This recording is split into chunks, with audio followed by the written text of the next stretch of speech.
नमस्ते दोस्तों, आप सबका एक बार फिर से स्वागत है आपके अपने YouTube चैनल सत्य सनातन में। आज हम बात करने वाले हैं तत्कालीन समय में हुई उन सभी घर वापसियों के ऊपर जिन्होंने कि राजनीतिक धरातल को हिला करके रखा हुआ है। सबसे पहली घर वापसी हुई थी नुसरत जहान की, जिसने कि घर वापसी करके सबको चौंका दिया। दूसरी हुई मुकुल रॉय की, और उससे पहले जो घर वापसी हुई थी वो थी टीना डाबी की। और इन तीनों के तीनों मुद्दों को समराइज करते हुए हम आपको समझाना चाहते हैं, इनको समझने का प्रयास करते हैं। तो सबसे पहले हम चलते हैं नुसरत जहान के केस पर। नुसरत जहान ने जिस समय पर शादी की थी उसके बाद में उसने अपने आप को नुसरत जहान जैन नाम से संसद भवन के अंदर अपने स्पीच में इंट्रोड्यूस कराया था। आमी नुसरत जहान रूही जैन लोकसभा सदस्य निर्वाचित हইয়া। उसके साथ ही साथ वो मांग में सिंदूर भर करके आती थी, दुर्गा पूजा में जाती थी, नारियल हाथ में लेती थी, शंख बजाती रहती थी, और उसके साथ ही साथ साइड में कुछ किराएदार मौलाना जो थे वो उसको धमकी भी देते रहते थे, फतवे उसके नाम पर निकालते रहते थे और मुसलमानों को उसका बाइकआउट करने के लिए भी कहते रहते थे।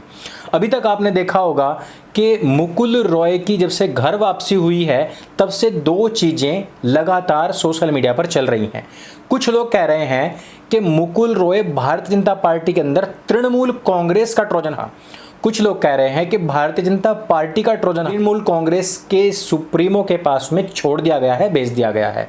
क्योंकि कुछ ही दिन पहले खुद मुकुल रॉय ने कहा था कि वो अपनी सारी शक्तियां लगा देंगे भारतीय जनता पार्टी को इसी प्रकार से सशक्त करने और अपनी जो उनकी मदरलैंड है उसको स्वतंत्र कराने में।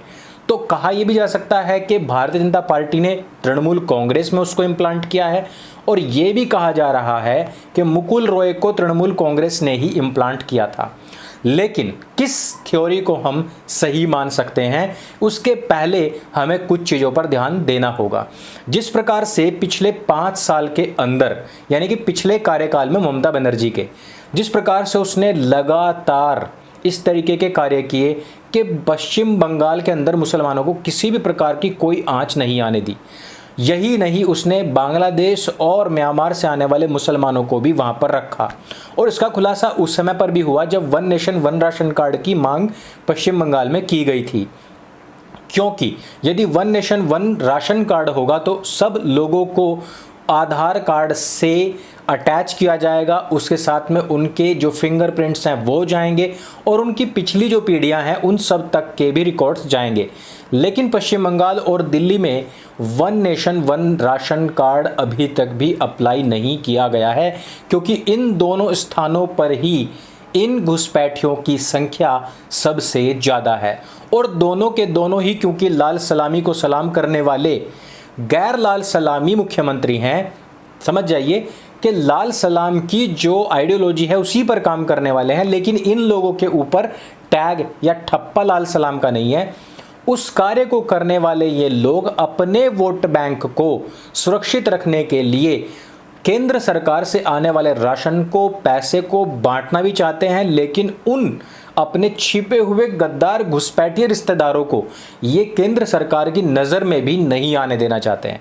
आपने देखा कि 2 मई के बाद में परिस्थितियां बदलती चली गई। पश्चिम बंगाल के अंदर हिंदुओं को मारा जाता रहा, पश्चिम बंगाल के हिंदुओं को वहां से भागना पड़ा और उनको शरण लेनी पड़ी आसाम के अंदर, क्योंकि ममता बानो की छवि पिछले 5 साल में बहुत बुरी बन चुकी थी कि वो मुस्लिम तुष्टीकरण कर रही थी। निखिल जैन नाम के एक बिजनेसमैन को मोहरा बना करके नुसरत जहान अपना खेल पिछले 7-8 महीने से खेलती रही, और इस खेल में सब लोगों को ये लगा कि देखिए तृणमूल कांग्रेस की जो सांसद है वो खुद भी कितना प्यार बिखेर रही है। यहाँ पर ये देखिए कि हिंदू मुस्लिम एकता की निशानी खुद तृणमूल कांग्रेस की नेत्री सब लोगों को दिखा रही है। लेकिन वो जो निशानी थी वो भले ही हिंदू मुस्लिम एकता की हो, लेकिन वो प्यार की निशानी नहीं थी, वो किसी प्रकार के एकता की निशानी नहीं थी। आपने देखा कि नुसरत जहान निखिल जैन के साथ में विवाह करके भले ही आई हो, लेकिन उसने जानबूझ करके शादी को रजिस्टर नहीं कराया, लेकिन प्रचारित प्रसारित इसी प्रकार से किया कि जैसे वो मांग में सिंदूर भरना, अपने नाम के आगे जैन लगाना, ये सारा प्रचार जो था वो इसी प्रकार से हुआ था। अब आकर के पता लग रहा है कि भारतीय जनता पार्टी का ही कोई व्यक्ति है जो कि अभिनेता भी है, और वो ही यहाँ पर ठप्पा लगाकर कमल निशान का चला गया है, यानी कि चुप्पे चाप कमल छाप यहां पर हो गया है। और दूसरी तरफ लोग यही समझते रह गए कि अब निखिल जैन का जो प्यार है वो परवान चढ़ रहा है, लेकिन ये बात पूरी तरीके से गलत सिद्ध हुई। तीसरे केस पर आते हैं, वो है टीना डाबी का केस। टीना डाबी और नुसरत जहां के केस से हमें एक ही चीज मालूम पड़ती है। टीना डाबी की जो कहानी अभी तक समाचार पत्रों में या सोशल मीडिया पर जो आई है, उसके अनुसार हमें यही जानने को मिलता है कि लगातार टीना डाबी के ऊपर किसी प्रकार का दबाव बनाया जा रहा था, जिस दबाव से उभरने के लिए टीना डाबी ने अंततः तलाक ले लिया। लेकिन यहाँ पर जो शादी हुई थी वो स्पेशल मैरिज एक्ट के अनुसार भारतवर्ष में हुई थी, और इस स्पेशल मैरिज एक्ट के अनुसार ही बाद में कोर्ट में ही जाकर के तलाक भी लिया गया। यानी कि प्यार हुआ, शादी हुई, सेपरेशन हुआ, एक दूसरे के बीच में जो भी विवाद था वो बढ़ा और फिर वहाँ से तलाक हो गया। आमिर अतहर के रोल से हमें पता लगता है कि वो व्यक्ति यहाँ पर टीना डाबी के ऊपर किसी भी प्रकार का दबाव लगातार बना रहा था। दूसरी तरफ अगर हम इसमें वाइस वर्सा भी कर दें, लड़की मुस्लिम है और लड़का हिंदू है या फिर कहें जैन है, निखिल जैन है, तो इस स्थिति में भी अगर हम देखें तो नुसरत जहां के ऊपर काफ़ी सारा कर्ज भी था। नुसरत जहां को यहाँ पर अपनी छवि वो सॉफ्ट मुस्लिम की दिखानी थी, उनको ये भी दिखाना था कि हम किस प्रकार से हिंदू मुस्लिम प्रेम की एकता में विश्वास रखते हैं। उनको ये भी दिखाना था कि हम पश्चिम बंगाल के अंदर किसी प्रकार से लव जिहाद का जो कानून है ना वो लागू होने देंगे, ना वो खुद करेंगे। और ये भी दिखाना था कि किस प्रकार से जो गैर तृणमूल कांग्रेस राज्य की सरकारें और भारतीय जनता पार्टी की जो सरकारें हैं वो सारी की सारी लव जिहाद के नाम पर एक अलग ही ड्रामा खड़ा कर रही हैं। नुसरत जहां ने यहाँ पर निखिल जैन को धोखा देते हुए पिछले दरवाजे से गर्भधारण भी कर लिया। यहाँ पर भी हमें यही बात पता लगती है कि चाहे वो आमिर अतहर हो, चाहे फिर वो नुसरत जहां हो, भाई बहन है, और भाई बहन होने के नाते यहाँ पर उन्होंने अपना असली रंग दिखाने से वो लोग बाज नहीं आए।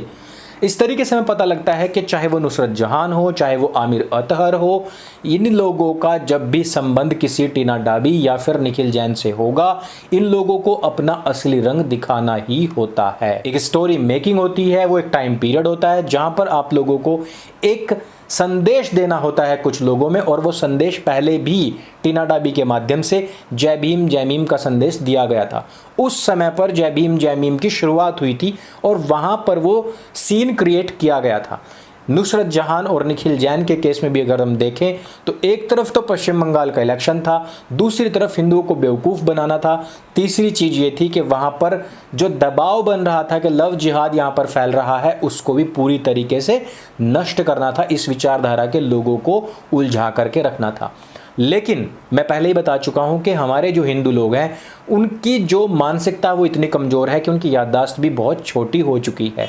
उन लोगों को ये सब चीज़ें ना ध्यान है और ना ही चीज़ें ध्यान रहेंगी। कई बार लोग ओवर स्मार्टनेस के चलते किसी की छोटी सी साजिश के पाश में भी फंस जाते हैं, और मुझे लगता है कि यह जितनी भी कहानियां मैंने आपको बताई हैं ये सिर्फ और सिर्फ हमारे समाज को फंसाने के लिए ही छोटे स्तर पर रचे गए ऐसे षड्यंत्र थे जिनके रिजल्ट बहुत बड़े बड़े बन करके वापस आए। टीना डाबी की घर वापसी के बाद में किसी ने भी उससे कोई संदेश नहीं लिया, उससे कोई सीख नहीं ली। निखिल जैन को मिलने वाले धोखे के बाद में भी इससे कोई सीख नहीं ली जाएगी, बल्कि यही कहा जाता रहेगा कि लव जिहाद एक्ट नाम का जो कानून बनाया गया है वो केवल और केवल दो प्रेम करने वाले लोगों को गुमराह करने के लिए बनाया गया है, दूर करने के लिए बनाया गया है। तो दोस्तों इस वीडियो में सिर्फ इतना ही। यदि वीडियो आपको जानकारी से भरपूर लगे तो इसको सबके साथ में शेयर अवश्य करें। इन घाघ लोगों से बच करके रहें, चाहे केस कोई भी क्यों ना हो। मेरे संग बोले सत्य सनातन वैदिक धर्म की जय। जय हिंद, वंदे मातरम।